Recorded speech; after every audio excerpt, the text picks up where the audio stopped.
नमस्कार। कभी सोचा है कि इस विशाल ब्रह्मांड और हमारे बीच आखिर क्या कनेक्शन है? आज हम एक ऐसे ही प्राचीन भारतीय नक्शे में उतरने वाले हैं जो न सिर्फ हमें यूनिवर्स के बेसिक बिल्डिंग ब्लॉक्स के बारे में बताता है, बल्कि ये भी कि मौत के बाद क्या होता है। तो ये सवाल हमें सीधा ले जाता है आयुर्वेद के एक बहुत ही गहरे सिद्धांत पर, लोक पुरुष साम्य। इसका सीधा सा मतलब है कि जो ब्रह्मांड है यानी मैक्रोकॉज्म और जो इंसान है यानी माइक्रोकॉज्म, वो एक ही चीज से बने हैं। सोचिए, जैसे पानी की एक बूंद में पूरे सागर की खूबियां होती हैं, ठीक वैसे ही हमारे शरीर में पूरा ब्रह्मांड मौजूद है। ये एक बहुत पावरफुल आइडिया है। तो आज हमारे सामने दो दुनियाएं हैं जो देखने में एक दूसरे से बिल्कुल अलग लगती हैं। एक तरफ है पंच महाभूत का व्यवस्थित विज्ञान जो इस यूनिवर्स की नींव है, और दूसरी तरफ है भूत प्रेत की रहस्यमयी अनकंट्रोल्ड दुनिया। लेकिन क्या हो अगर इन दोनों के बीच एक गहरा छिपा हुआ कनेक्शन हो? तो चलिए सबसे पहले बात करते हैं ब्रह्मांड की उन 5 बेसिक सामग्रियों की। प्राचीन भारतीय दर्शन के हिसाब से चाहे कोई पत्थर हो या कोई इंसान, दुनिया की हर चीज इन्हीं 5 मौलिक तत्वों से बनी है जिन्हें हम पंच महाभूत कहते हैं। सबसे पहले आता है आकाश यानी स्पेस। अब इसे सिर्फ खाली जगह मत समझिए, ये तो उस कैनवस की तरह है जिस पर बाकी सारी कायनात बनी है। हमारे शरीर में ये मुंह, नाक और पेट जैसी खाली जगहों में मौजूद है। इसके बाद है वायु यानी हवा। ये है मोशन का सिद्धांत, मूवमेंट का। यूनिवर्स में हर चीज को यही चलाता है। हमारी सांसों से लेकर हमारे दिमाग में आने वाले ख्यालों तक हर हरकत के पीछे वायु की ही शक्ति है। और अब बारी है अग्नि की यानी आग। ये है ट्रांसफॉर्मेशन की शक्ति। ये सिर्फ गर्मी नहीं है, ये हमारे शरीर का इंजन है, समझ लीजिए। ये खाने को एनर्जी में बदलती है और हमें जिंदा रखती है, ठीक वैसे ही जैसे सूरज धरती को एनर्जी देता है। फिर है जल, पानी। ये जिंदगी का बहाव है, इसका फ्लो। ये हमारे शरीर की नदियों की तरह काम करता है, जो हर एक सेल तक पोषण पहुंचाता है और सब कुछ आपस में जोड़कर रखता है। और आखिर में पृथ्वी तत्व। ये है स्टेबिलिटी, स्ट्रक्चर। हमारी हड्डियां, मांसपेशियां और टिश्यूज जो हमें हमारा ठोस रूप देते हैं, वो इसी से बने हैं। ये वो बुनियाद है जिस पर हमारा शरीर टिका हुआ है। तो देखिए, ये सिर्फ 5 एलिमेंट्स की लिस्ट नहीं है। ये सिस्टम इससे कहीं ज्यादा गहरा है। ये दिखाता है कि कैसे हर तत्व हमारी किसी एक इंद्रिय से, एक सेंस से जुड़ा है। आकाश का कनेक्शन ध्वनि से, वायु का स्पर्श से। कमाल है ना? ये बताता है कि हम इस दुनिया को महसूस कैसे करते हैं। ये मैटर और कॉन्शियसनेस के बीच का एक खूबसूरत रिश्ता है। तो सवाल ये है कि यूनिवर्स के ये सारे एलिमेंट्स हमारे अपने शरीर में कैसे काम करते हैं। चलिए देखते हैं कि ये प्राचीन विज्ञान हमारे लिए कितना पर्सनल और कितना रिलेटेबल है। अब जरा इस चार्ट को देखिए। ये हमें साफ साफ दिखाता है कि हम सच में यूनिवर्स का ही एक हिस्सा हैं। हमारा शरीर 72% पानी, 12% पृथ्वी और बाकी तत्वों का एक सटीक मिक्सचर है। ये कोई फिलॉसफी नहीं है, ये हमारी फिजिकल सच्चाई है। हम इन 5 तत्वों का एक चलता फिरता, जीता जागता कॉम्बिनेशन है।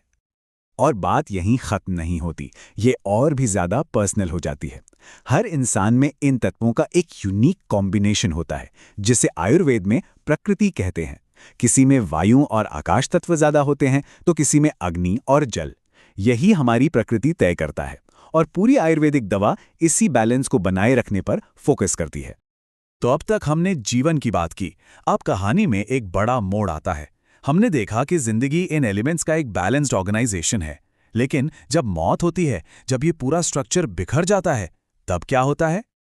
यही सवाल हमें फिजिकल दुनिया से निकालकर एक अलग ही दायरे में ले जाता है, आत्माओं और लोक कथाओं की दुनिया में। जब ये तत्व बिखर जाते हैं तो पीछे क्या बचता है? यहीं से भूत प्रेत का कॉन्सेप्ट शुरू होता है। अच्छा, इस रहस्यमयी दुनिया को थोड़ा और समझने के लिए एक बहुत ही मशहूर किरदार से मिलते हैं।